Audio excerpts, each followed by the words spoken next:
अमरेश जी, परना पंचायत से आप मुखिया प्रत्याशी के तौर पे नामांकन कराए हैं। परना पंचायत में सबसे बड़ी समस्या क्या है? देखिए, यहाँ की बहुत सारी समस्या हैं। सबसे पहले मैं आपका धन्यवाद देता हूँ।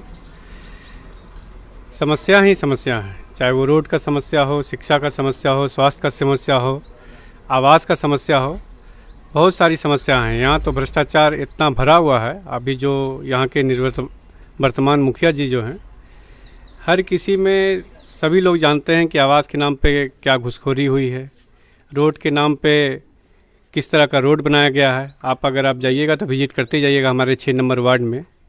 उस मोहल्ला में जो रोड बना है उसकी क्या स्थिति है, अभी 3 से 4 साल भी पूरा नहीं हुआ है, उस रोड की क्या स्थिति बन रही। तो ये, और जहाँ की प्रशासन की बात, प्रशासन से भी लोग परेशान हैं। कोई भी हमारे व्यक्ति पंचायत से प्रशासन के पास कुछ लेके कोई भी शिकायत, किसी तरह की बातें अगर लेके जाते हैं तो ना प्रशासन उस तरीके का रवैया रखता है कि ढंग से उनसे बात करे। एक जनप्रतिनिधि का क्या काम है? जनप्रतिनिधि का काम है कि आप प्रशासन से बात करके, अगर हमारे पंचायत के कोई भी व्यक्ति वहाँ जा रहे हैं तो उनसे आप ढंग से बात करें, ढंग से बिहेव करें, कोई भी कंप्लेन हो उनको सुने। तो इसलिए लोग प्रतिनिधि को चुनते हैं। तो यही सारी तमाम समस्याएं हैं। कैसे मन कर गया आपको चुनाव लड़ने का? देखिए, मन तो पिछले चुनाव में मेरा किया था, और लेकिन पिछले चुनाव में मैंने अपना नॉमिनेशन फाइल किया, लेकिन बहुत लोगों के लगभग पंचायत में जितने भी लोग थे जो अभी के वर्तमान मुखिया जी हैं, उनके समर्थन में मैंने अपना नॉमिनेशन वापस लिया। वो जब पंचायत आए थे तो बोगो सिंह के नाम से अपने आप को बोगो सिंह कहलाते थे कि हम आएंगे, गरीबों की सेवा करेंगे, गरीबों की रक्षा करेंगे, आवास में ना कुछ पैसा लेंगे, बच्चियों का शादी करवाएंगे। तो उनके समर्थन में मेरा नॉमिनेशन वापस करवाया गया। सब लोग मिलकर बोले तो मैंने अपना नॉमिनेशन वापस ले लिया। उनके साथ हम रहे, उनके साथ मन तन धन जो भी हमसे प्रयास हो पाया हम रहे, उनको जिताए। लेकिन जिस उम्मीद के साथ हम लोग उनके साथ थे, उस उम्मीद पे वो खरा नहीं उतरे। इसलिए आज हम खुद एज ए प्रत्याशी पंचायत में हैं।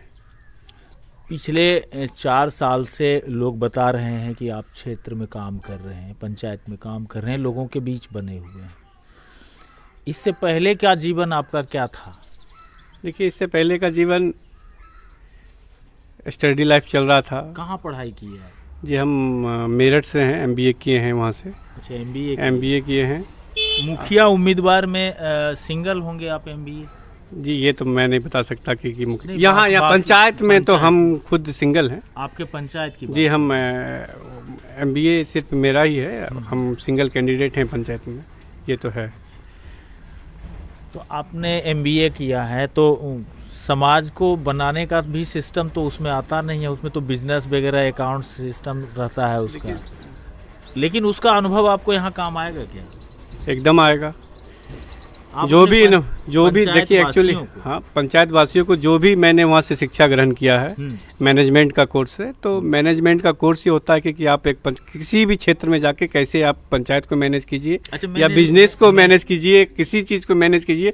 तो मैनेजमेंट है, तो मैनेजमेंट करना है, पंचायत को इतने अच्छे से सजाना है कि लोग बोले अगर मैं पद पे जाता हूँ, अगर लोगों का आशीर्वाद मुझे प्राप्त होता है, पद पे पहुँचने के बाद देखेंगे कि लोग बोलेंगे कि नहीं, मैंने सही कैंडिडेट को चुना है या नहीं चुना है। वो तो कैंडिडेट बनने के बाद फिर अगर आपको मौका मिलेगा, अगर हम पद पे जाते हैं तो वो रिस्पांस तो आप फिर ले सकते हैं लोगों से।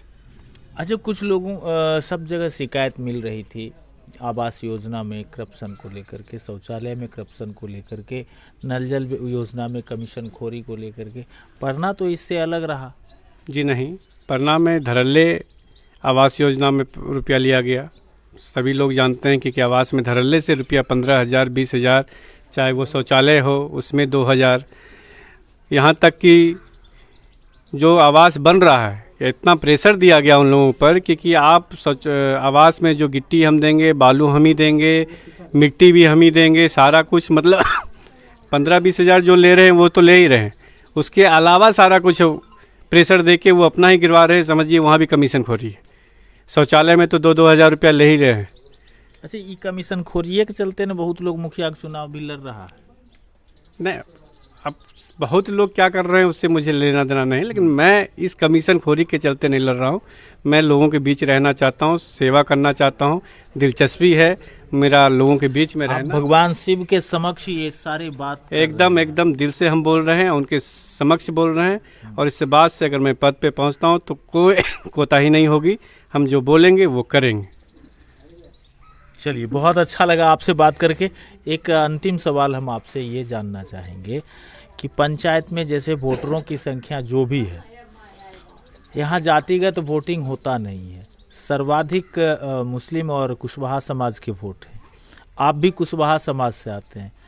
मुस्लिम समाज से भी कैंडिडेट हैं। महफूज आलमपुर मुखिया भी यहाँ हैं। उसके बाद एक और डाबर खान भी सुनते हैं कि आया है। तो 2 कैंडिडेट उधर। कुशवाहा समाज में आप भी कैंडिडेट हैं। क्या लग रहा है, महसूस क्या होता है जब जनसंपर्क में निकलते हैं? तो देखिए, ना धर्म की राजनीति है, ना जाति की राजनीति है। सभी लोगों से हम मिलते हैं। अपने सिर्फ अमरेश कुमार मेरा नाम है, इस बात पे लोगों की अपना इच्छा जाहिर करते हैं कि हम आएंगे तो ये करेंगे वो करेंगे, आपके साथ सहयोग में रहेंगे। ना किसी जाति से ना किसी धर्म से मेरा कोई पर्याय है। हम चुनाव में हैं, कुशवाहा समाज से हम जरूर आते हैं, संख्या भी यहाँ है, लेकिन इस बात को लेकर ये चुनाव नहीं चल रहा है कि हम कुशवाहा हैं इसलिए हम चुनाव लड़ रहे हैं। ऐसा कोई बात नहीं है। 5000 वोटर हैं या 5500 वोटर जितने भी हैं, सभी लोगों से के पास हम जा रहे हैं। ऐसा नहीं कि हम सिर्फ कुशवाहा समाज से आते हैं तो कुशवाहा समाज के पास जा रहे हैं। जो है तमाम लोग यहाँ पे भी जितने लोग मेरे साथ खड़े हैं तो सभी अलग अलग जाति के धर्म के लोग हैं, सबका साथ है। क्या कहना चाहेंगे अपनी जनता से? हम अपने लोगों से यही अपील है कि अच्छे प्रतिनिधि को चुने। जनता नेता सिर्फ एक बार हारता है, और जनता 5 साल, अगर आप किसी गलत कैंडिडेट को चुन लेते हैं तो आप 5 साल तक हारते रहिएगा। इसलिए अच्छे कैंडिडेट को चुनिए, अच्छे लोगों को चुनिए। ऐसे लोगों को मत चुनिए जो आपका कोई दारू पी के शराब पी के आपके पंचायत का नाम बर्बाद कर दे कहीं जाके। हम अगर अभी तक हम अमरेश कुमार हैं, अगर मैं कोई गलती करता हूं तो अमरेश कुमार बदनाम होगा, लेकिन अगर कोई एज ए जनप्रतिनिधि जाके किसी गलत कार्यों में अगर वो पकड़ा जाता है तो आपके पंचायत की बदनामी होती है। तो इस सब चीज़ को देखिए, आपका पंचायत है, आप इसको कैसे देखिएगा, कैसे संभाल के रखिएगा, ये सभी लोगों का अपना अपना दायित्व है। इसलिए लोगों से अपील है कि अच्छे कैंडिडेट को चुनिए। अगर आपका मुझे आशीर्वाद प्राप्त होता है तो मैं आपके हर जो भी मैं बोल रहा हूँ, आपके हर आशा पे खरा उतरूँगा, ये मैं आपको आश्वासन दिलवाता हूँ। सवाल है आपसे कि आपको मैंने देखा था कि निराला जी जब मुखिया पद के लिए यहाँ से हुए थे तो उनके इंटरव्यू में आप भी शामिल थे, मुझे याद है। लेकिन आपसे हमारी कोई बात नहीं हुई थी। लोगों ने कहा कि निराला जी पैसा लेकर के बैठ गए। आप उस टीम के हिस्सा थे, आप क्या कहेंगे? देखिए, निराला जी जब चुनाव लड़ रहे थे हम उनके साथ थे। आप उस इंटरव्यू में भी थे जब आप निराला जी का इंटरव्यू ले रहे थे। बिल्कुल। लेकिन अब देखिए, आज अभी तक जब से हम राजनीति में सोचे हैं कि हम मुझे राजनीति करना है, हम सब दिन निराला जी के साथ रहे हैं।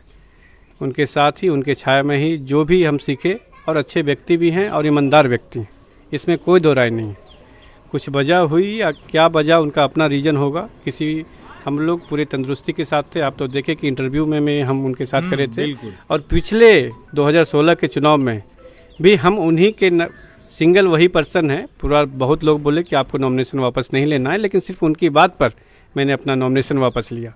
और इस बार भी जब उनका नाम आगे आया तो मैंने कहा कि अगर आप आते हैं तो हम मुखिया पद से छोड़ देंगे और आप चुनाव लड़िए, हम आपके समर्थन में रहेंगे। और हम साथ में भी थे। और ये बात मैं पहले भी उनको कहता था कि अगर आप मुखिया पद से चुनाव लड़ेंगे तो हम किसी और पद से चुनाव लड़ लेंगे। तो उनका कहना हुआ कि नहीं, अगर हम मुखिया पद से चुनाव लड़ते हैं तो तुमको किसी पद से चुनाव नहीं लड़ोगे। तो हम बोले कि ठीक है, नहीं लड़ेंगे। लेकिन जब हम ये बोले कि हम किसी पद से चुनाव नहीं लड़ेंगे तो लोगों में आक्रोश था, घर परिवार में आक्रोश था, जिसके कारण मैंने कहा कि देखिए बहुत समस्या हैं, बहुत दिक्कत है, तो मुझे चुनाव लड़ना ही होगा। तो हम सरपंच पद से बोले कि हम सरपंच पद से चुनाव लड़ रहे हैं और हम आपके साथ। और नॉमिनेशन में भी हम पहले भी नॉमिनेशन करवाने जाते, लेकिन वो बोले कि हम 25 को नॉमिनेशन करवाएंगे। तो हम लोग सब लोग बोले कि आप ही के साथ हम भी नॉमिनेशन करवा लेंगे। तो यही सारी बात है। और अभी तक जब वो मुझे फ़ोन करके बोले कि अमरेश हम चुनाव नहीं लड़ेंगे, तुम चुनाव लड़ो, तब जाके उसके बाद हम उनके घर पे गए। घर पे भी वो बोले कि हम तुम चुनाव लड़ो, हम तुम्हारा साथ देंगे, सब कुछ करेंगे। तब जाके, क्योंकि एक बार आप अनाउंस कर देते हैं कि हम गणित कहाँ फेल हो गया? देखिए, गणित फेल होने का रीज़न है, एक हैं व्यक्ति, राजीव शर्मा नाम है उनका। उनको पता नहीं मुझसे क्या दिक्कत है, नहीं दिक्कत है। हैं वीरेंद्र शर्मा के अपने भाई, थे निराला जी के साथ। गाड़ी अपाचे के बारे में निराला जी पहले भी मेंशन कर चुके हैं। तो वो जैसे ही हम बोले कि सरपंच पद से हम चुनाव लड़ेंगे, तो उनका कहना था कि हम भी सरपंच पद से चुनाव लड़ेंगे। तो नेताजी को, निराला जी को मन में डाउट हुआ कि ये लोग अपने अपने पद से चुनाव लड़ रहे हैं, और वो आपस में किसी मतलब टीम, यही बात सही है कि जो उनके कार्यकर्ता थे, जो उनके सहयोगी थे, उन्होंने एनआर कटा लिया, ये समस्या बनी। नहीं, देखिए, मेरे साथ समस्या थी, वो निराला जी भी समझ रहे थे कि अमरेश के साथ जेन्युइन समस्या है। सब लोग समझ रहे हैं, क्योंकि पिछले 4 साल से 5 साल से मेरी तैयारी थी कि हम पंचायत चुनाव में आएंगे ही आएंगे। लेकिन उनका क्या जिद था कि अमरेश जिस पद से चुनाव लड़ेगा, हम भी उसी पद से चुनाव लड़ेंगे। तो हमने कहा सरपंच से लड़ेंगे, तो मुझे कोई आपत्ति भी नहीं थी कि आप सरपंच से लड़ना है, लड़िए, हम निराला जी के साथ हैं तो हैं। लेकिन उनका कॉन्ट्राडिक्शन कहीं कहीं पता चला, जानकारी हुई कि वो जाके वीरेंद्र शर्मा के साथ, जो अभी हमारे निवर्तमान मुखिया जी हैं, उनके साथ जाके वो अपने भाई के पक्ष में वोट मांगे। इस तरह का र्यूमर उठा कहीं से। तो इस सब देखने के बाद निराला जी को लगा कि कहीं ना कहीं मेरे टीम में कॉन्ट्राडिक्शन चल रहा है, और कॉन्ट्राडिक्शन पैदा करने वाले भी राजीव शर्मा हैं। तो इन्हीं वजह से उनको लगा, और उन्होंने अपना नॉमिनेशन वापस लिया। आप कहीं से नहीं? जी, हम कहीं से दोषी नहीं हैं। आप समझ सकते हैं कि जो कैंडिडेट पिछले 5-6 साल से लगा हुआ है कि पंचायत चुनाव मुझे लड़ना है, और एन वक्त पे आके उसका कैंडिडेचर रद्द हो जाता है, ये मैं व्यक्तिगत समझ सकता हूँ कि मैंने समझौता कर लिया। लेकिन जो भी मेरे समर्थक हैं, जो मेरे साथ थे, पिछले 5 साल से मेरे साथ थे, तो उनका कहना था कि तुम चुनाव क्यों नहीं लड़ोगे, हम तुम्हारे साथ थे। तो उस प्रेशर में आप, जो आपके सहयोगी हैं चुनाव में, जो सहयोगी रहते हैं, उनकी बात को आपको मानना पड़ता है, रखना पड़ता है। तो इस वजह से हम सरपंच पद के लिए बोले, और सब लोग को कह दिए थे कि हम सरपंच पद पे हैं। लेकिन उसके बाद भी आप समझ सकते हैं कि सरपंच पद में मैंने जब कह दिया कि मैं सरपंच पद से चुनाव लड़ूंगा, और उसके बाद फिर से मुखिया पद में आना, उसमें भी उन्हीं नेताजी का ही प्रेशर था, निराला जी का, कि तुम मुखिया पद से चुनाव लड़ो, हम तुम्हारे साथ रहेंगे। जब उन्होंने मुझे पूर्ण आश्वासन दिया। क्या वो साथ हैं आपके? मेरे साथ हैं। आपके साथ हैं? जी, मुझे ये उम्मीद है और विश्वास भी है कि वो मेरे ही साथ हैं। इसमें कोई डाउट नहीं है कि वो किसी और के साथ हो सकते हैं, क्योंकि मैंने शुरू से उनको अपना एज ए समझिए गुरु माना है। उन्हीं के साथ हैं, रहेंगे, परिस्थिति चाहे जो हो, जैसी हो। हम उनके व्यक्तित्व से बहुत प्रभावित हैं। एकदम ईमानदार लोग हैं, पंचायत में सभी लोग जानते हैं ईमानदार है। और जो भी र्यूमर है उनके बारे में कि किसी से रुपया लेके बैठ गए या किसी से रुपया लिए तो खड़ा हो गए, ये तमाम तरह की र्यूमर बकवास हैं, बेकार हैं। अब कोई व्यक्ति, अब जो एकदम व्यक्तित्व वाला इंसान होता है, बस इसी र्यूमर के कारण कि उन पे कुछ आरोप लोग लगाए, उस आरोप को ख़त्म करने के लिए वो चुनाव ही छोड़ दिए। आप समझ सकते हैं कितनी परेशानी से वो परेशान होंगे। हम उनकी परेशानी को भी समझते हैं, लेकिन उनके कहने पे ही चुनाव में अब जो आगे जनता तय करेगी वो होगा।